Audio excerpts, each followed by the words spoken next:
So இந்த ஃபண்டுகளை பொறுத்த வரைக்கும் மெயினாக பார்த்திங்கன்னா டைவர்சிஃபிகேஷன் நல்லாயிருக்கும். அதாவது எல்லா கேட்டகரிலையும் அவங்க பிரித்து முதலீடு பண்ணுறதுனால ரொம்ப அவங்களோட அந்த முதலீட்டு முறையில் வந்து எல்லா துறையும் சார்ந்த முதலீடுகள் இருக்கும். அது மாத்திரம் இல்லாமல் எல்லா செக்மெண்ட்லேயும் அவங்க முதலீடு பண்ணுவாங்க.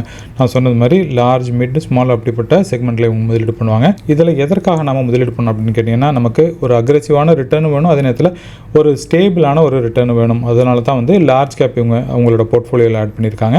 உங்களுக்கு அக்ரெசிவாக ரிட்டர்ன் கொடுக்குறதுக்கு மிட் கேப்பும் ஸ்மால் கேப்பும் வந்து லாங் டேர்மில் வந்து உங்களுக்கு பெனிஃபிட்டை கொடுக்கும்.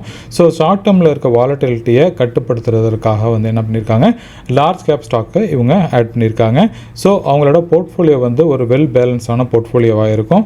அது மாத்திரம் இல்லாமல் யாரெல்லாம் வந்து க்ரோத் ஓரியன்டாக வந்து முதலீடு பண்ண விருப்பப்படுறாங்களோ, அதாவது லாங் டேர்மில் ஒரு இதில் முதலீடு பண்ணுறவங்க வந்து ஒரு மினிமம் வந்து ஒரு 10 வருஷத்துக்கு மேலே ஒரு முதலீடு காலம் இருக்கிறப்ப இப்படிப்பட்ட திட்டங்களில் முதலீடு பண்ணுறது சிறந்தது.